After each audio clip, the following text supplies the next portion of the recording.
Assalamualaikum warahmatullahi wabarakatuh. Waalaikumsalam warahmatullahi wabarakatuh. Welcome back to Akmi TV YouTube channel bersama Adam dan rekan saya Ratu. Halo sobat penonton setia Akmi TV, bagaimana kabarnya? Alhamdulillah ya, semoga sahabat setia penonton Akmi TV dalam keadaan sehat walafiat. Amin amin ya rabbal alamin. Oh iya teman-teman, jadi di sini Akmi ada program terbaru loh. Apa tuh kak? Jadi programnya itu berupa podcast yang bernama Akmi Bersuara. Wah keren ya. Di podcast biasanya ngapain aja sih? Jadi di sini kita akan membahas isu-isu terhangat dari berbagai macam perspektif. Wah Masya Allah banget ya. Isu-isu terhangatnya apa aja tuh? Nah makanya stay tune on Akmi TV YouTube channel. 3, 2, 1, open minded.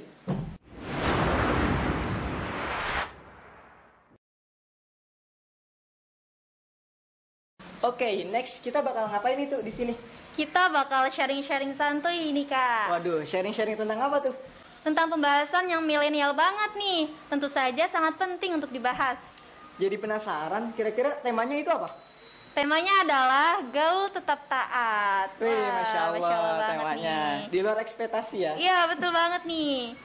Berbicara tentang gaul, kira-kira nih dari Kak Adam sendiri, siapa sih tokoh inspirasi yang Kak Adam contoh gitu? Sebenarnya tokoh inspirasi Adam itu ada yang pertama itu Ustadz Subhan Bawazir ya. Masya Allah banget. Kenapa? Itu. Karena beliau itu ikut di dalam geng motor, tapi beliau itu juga menjadi pemateri atau asatiz di situ ya. Jadi beliau itu bisa membawa para geng-geng motor itu tetap santuy, tetap taat, walau meski kondisinya itu seperti itu. Jadi ketika misalkan azan itu pasti mereka semua merapat.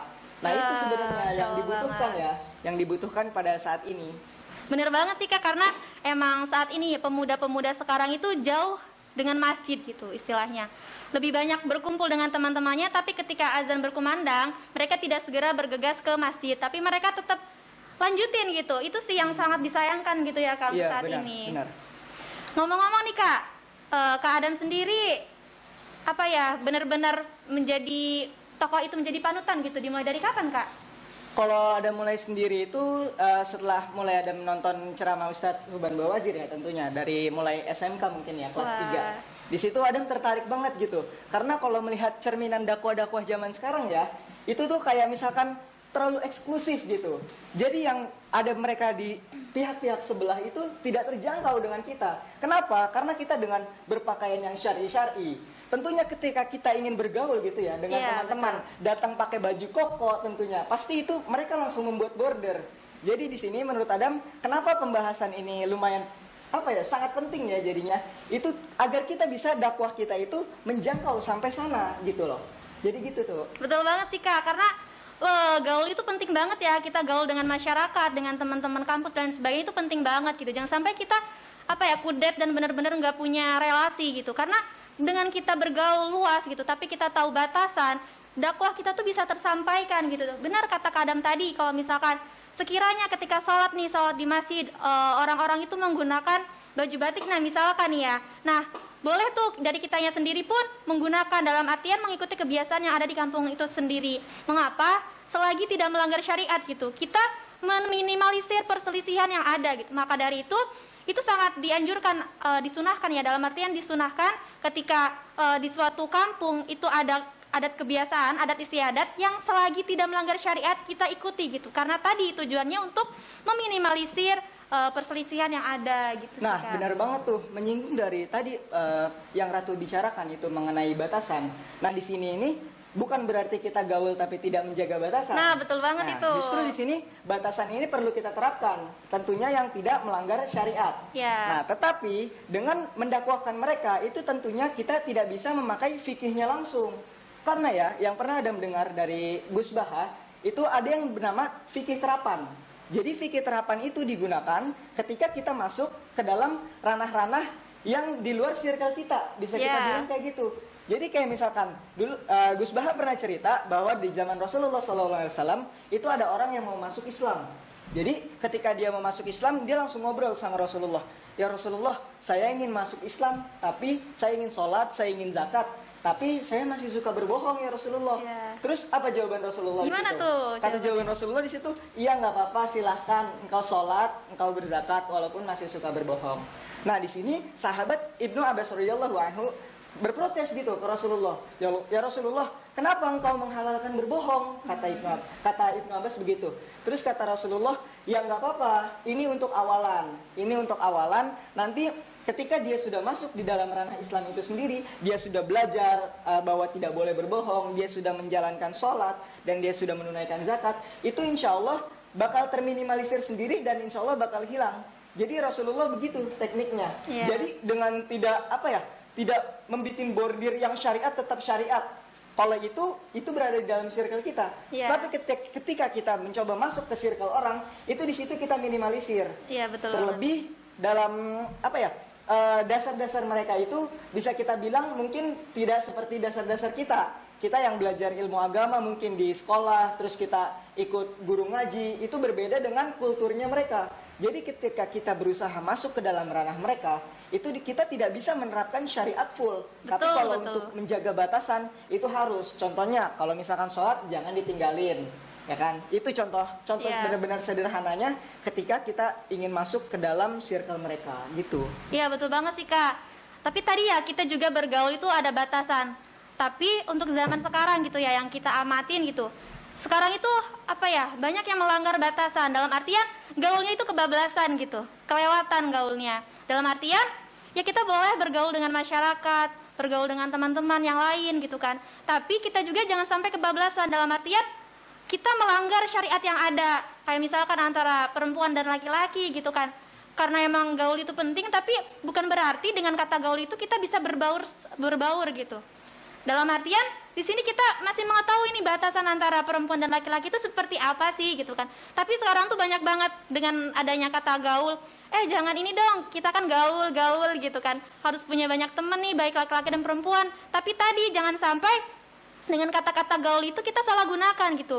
Bercampur baurnya antara laki-laki dan perempuan. Kayak misalkan sekarang kan banyak banget tuh ya kayak semacam pacaran dan lain sebagainya yang melanggar syariat, yang mendekati zina, itu kan nggak boleh gitu ya. Tapi sekarang tuh kayak hal tersebut tuh malah dipamerkan di media sosial dan lain sebagainya, kayak seakan-akan bangga gitu kita tuh punya pasangan yang belum halal gitu kan. Dalam artiannya itu kayak bangga gitu, padahal itu tuh sebenarnya aib loh. Kenapa harus diposting? Dalam artian gimana ya, dengan adanya postingan tersebut membuat orang lain tuh kayak stimulus gitu, dalam artian oh aku juga pengen dan lain sebagainya. Nah maka dari itu kayak zaman sekarang tuh kayak sangat disayangkan gitu, krisis banget.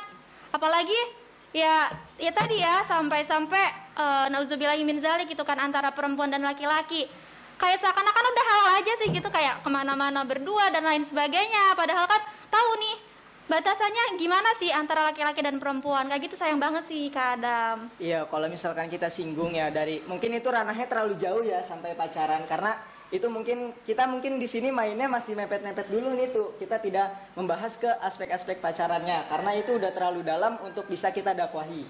Jadi di sini kita mengambil yang pinggir-pinggir dulu. Kita panggil-panggil mereka yang belum sampai ranah situ, intinya yang belum jauh. Nah, di situ karena untuk mendakwahi orang yang sudah jatuh cinta gitu ya, itu tentunya bakal susah.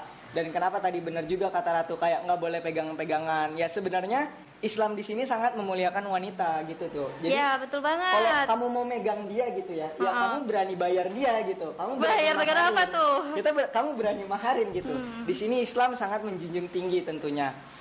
Nah, kembali lagi ke topik sebelumnya ya, yang bagaimana kalau misalkan kita itu harus bisa berbaur gitu. Kita jangan eksklusif kalau bisa Adam bilang ya gitu ya. Kita jangan eksklusif dan kita jangan membatasi diri, apalagi kita punya rasa takut kayak kalau misalkan aku bergaul dengan mereka ya kan aku bakal ikut-ikutan. Apalagi sampai dia berpikiran kayak aku jaga nama baik, aku nggak mau bergaul sama mereka orang-orang yang.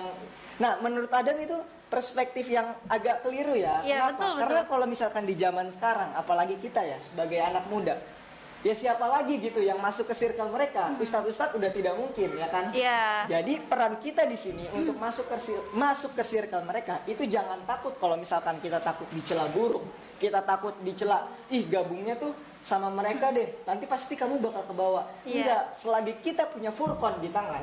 Furqan itu ya nama lainnya dari Al-Quran atau pembeda, itu di situ kita masih bisa dengan pegangan itu. Jadi kalau kata Ustadz Subhan Bawazir, bergaullah kalian ke semuanya asal ada furqan di tangan. Itu yang Adam terapkan sekarang dari Ustadz Subhan Bawazir. Iya betul banget sih itu Kak. Dalam artian kita bergaul itu jangan hanya orang-orang yang sejalan sama kita. Dalam artian kita coba beranikan diri untuk coba terjun gitu di dunia teman-teman yang sekiranya butuh pencerahan gitu. Itu lebih bagus banget. Karena kalau misalkan kita terjun ke dunia mereka, kita deketin mereka, kita baik-baikin mereka, dalam artian ya kita kayak udah teman deket lah, udah jadi sahabat. Nah dengan kedekatan seperti itu, dalam artian ini kedekatan dalam batasan wajar ya. Nah itu bisa mengajak temannya yang sekiranya yang tadinya bisa dikatakan ketinggalan gitu ya dari kita. Masa sih kita mau maju sendiri-sendiri aja, nggak ngajak saudara kita gitu? Masa sih kita tega membiarkan saudara kita yang ketinggalan jauh di sana? Masa kita nggak mau gandengan bersama-sama gitu? Nah tadi bener banget tuh kata Kak Adam gitu kan. Dalam artian gaul di sini kita berani terjun ke mereka. Yang penting kita punya pondasi, punya furqan, punya pembeda gitu. Nah ya kitanya sendiri sebenarnya harus kuat-kuat juga gitu, kuat-kuat iman gitu ya. Kita harus wanti-wanti juga kayak ya Allah, sering-sering berdoa juga, sering-sering minta pertolongan, mohon kepada Allah Subhanahu Wa Taala untuk dikuatkan gitu imannya, hati kita ketika kita berbaur sama mereka. Jangan sampai kita yang awalnya niatnya untuk terjun ke mereka untuk bisa memberi pencerahan, jangan sampai kitanya malah ikut gelap gitu. Jangan sampai kita malah ikut-ikutan kayak gitu. Tadi benar kata Kak Adam, kita harus punya pegangan berupa pembeda gitu, pembeda mana yang baik dan mana yang benar, mana yang melanggar syariat, mana yang enggak. Nah seperti itu sih, emang penting banget gitu ya kalau untuk gaul gitu, gaul sama teman-teman kampus, gaul sama teman-teman yang ada di kampung, yang masyarakat dan lain sebagainya. Itu penting banget sih Kak Adam. Nah jadi Adam juga pernah dengar tuh dari cerita Ustadz Subhan Bawazir ya, ketika pertama kali ya bergabung dengan klub-klub geng motor. Jadi pertamanya itu ketika misalkan lagi asik-asikan nih bermotor ya kan, lagi asik-asikan bermotor, terus kemudian beristirahat. Nah ketika beristirahat itu azan berkumandang. Nah pertama-tama yang bisa langkah awal kita lakukan itu kita mencontohkan.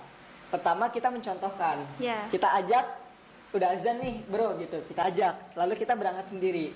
Nah untuk tahapan keduanya di sini baru kita mengajak. Kalau tidak bisa mengajak semua, maka kita tarik salah satu di antara mereka semua. Iya, betul, okay? betul. Nah, habis itu akhirnya ketika misalkan mereka awal-awal itu duduk istirahat sambil bersiap-siap untuk sholat ya kan. Nanti di next pertemuannya itu sebelum azan, insya Allah mereka udah siap-siap gitu. Jadi benar. Mereka ketika azan berkumandang, mereka tidak baru bersiap-siap, tapi mereka udah siap-siap buat sholat. Jadi waktu itu dapat cerita menarik ya. Ketika Ustadz Subhan Bawazir waktu pertama kali bergabung, bukan pertama kali ya, di suatu saat dia bergabung. Jadi ketika Ustadz Subhan itu dari ceritanya beliau pergi nih berangkat ke masjid ya kan. Mau kemana bro? Mau sholat dulu gitu ya kan. Terus selanjutnya mau kemana bro? Mau sholat dulu, ikut dong ya kan gitu. Nah terus tiba-tiba pas di hari kesekiannya, tiba-tiba yang ini berangkat duluan. Ditanya sama Ustadz Subhannya, mau kemana bro? Kan belum azan, gue yang azan kata dia gitu. Jadi di situ menarik banget dengan adanya pendekatan kita masuk ke circle mereka, itu bisa dakwahi secara perlahan. Dibanding kayak kita lebih menjaga pergaulan dengan orang-orang soleh. Emang benar kita harus menjaga pergaulan dengan orang-orang soleh untuk meningkatkan keimanan kita. Tetapi kita lihat di sini peran anak muda tuh apa? Karena anak muda ini sangat di usia-usia yang rentan antara 17 sampai 20 tahun itu benar-benar rentan ya usianya ya dengan pergaulan ya, karena dia masih labil ikut sana ikut sini. Nah disinilah fungsi pemuda ini, fungsi pemuda agar bisa masuk ke dalam circle mereka gitu untuk mendakwahi mereka dari dalam. Karena kalau misalkan cuman berharap dari video-video pendek Ustadz, video-video pendek yang di Instagram atau dari YouTube, hiburan mereka tuh jauh lebih seru dari itu. Jadi kita itu harus masuk ke dalam circle mereka, mendakwahi dari dalam. Karena ada pernah dengar sebuah quotes ya, surga itu terlalu luas jika kita kuasai untuk sendiri. Iya, makanya bareng-bareng gitu Iya. ngajak saudara-saudara kita yang lain juga. Oh, Masya Allah banget ya. Oke, selanjutnya nih Kak, kira-kira tips dari Kak Adam sendiri nih supaya menjadi pemuda yang taat walaupun gaul itu gimana sih Kak? Nah, itu kalau dari tips Adam sendiri ya, ini buat Adam sendiri ya yang Adam pegang ya. Jadi di sini kita ya tadi Adam mengikuti arahan Ustadz Subhan Bawazir ya. Karena gaul tapi taat itu milik beliau gitu kan. Kayaknya cocok gitu. Nah, kuncinya itu cuma satu. Furqon di tangan, itu aja. Jadi ketika kita sudah memiliki furqon, kita Iya. sudah memiliki pembeda ya kan. Furqon itu didasarkan dengan Al-Qur'an ya kan. Nah, kita udah memiliki pembeda, itu aman-aman aja. Tapi jangan sekali-sekali ketika furqon kita belum kuat, ketika pembeda itu belum apa ya ibaratnya terukir di hati kita, Iya. belum benar-benar masuk ke dalam hati kita, itu jangan coba-coba. Kenapa? Karena godaan setan itu lebih kuat nanti.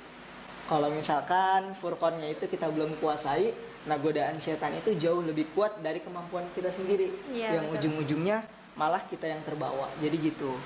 Wah, Masya Allah banget ya. Jadi kalau dari Kak Adam sendiri nih, tipsnya itu yang penting kita pegang furqan gitu ya, pegang pembeda. Tahu nih, mana yang benar, mana yang salah gitu.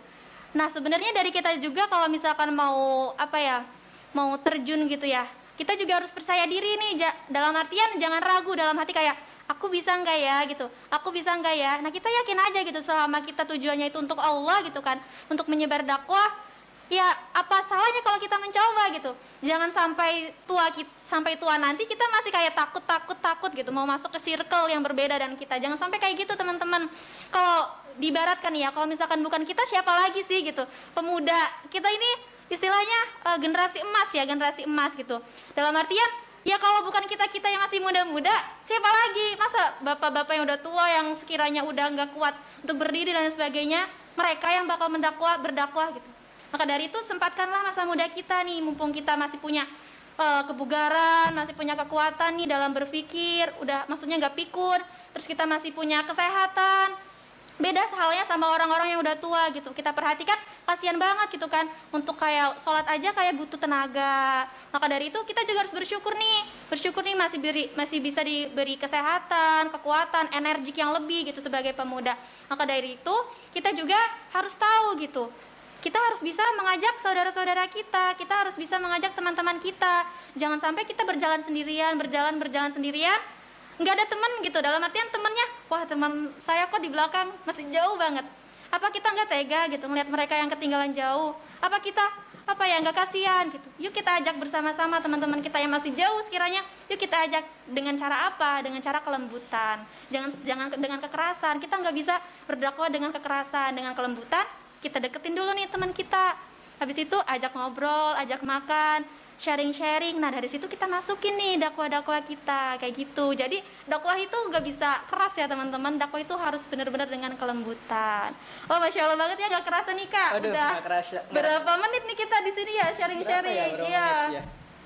Mungkin itu saja kali ya untuk sharing-sharing kita kali ini. Mungkin bisa next time lagi kita ketemu nih di podcast gitu ya. Semoga masih diberi kesehatan selalu, Amin. masih diberikan umur ya, masih diberikan Amin, umur. ya Allah. Semoga teman-teman dengan adanya podcast ini bermanfaat dan bisa teman-teman kalau sekiranya ada yang salah dari Ratu maupun dari Kak Adam gitu ya, mohon maaf karena di sini juga kami masih belajar, masih butuh bimbingan, masih butuh arahan dari teman-teman dari kakak-kakak yang lainnya. Maka dari itu mohon maaf ya kalau misalkan emang sekiranya ada kata-kata yang kurang gitu. Sekiranya gimana nih Kak? Ada closing statement gak nih sebelum ditutup nih? Waduh, closing statement. Kata-kata motivasi lah buat semangat nih penonton setia AKMI nih, dari Kak Adam, dari Ketua Umum AKMI nih. Oke, kata-kata semangatnya apa yang enak ya? Jadi buat anak remaja nih ya, teman-teman sekalian.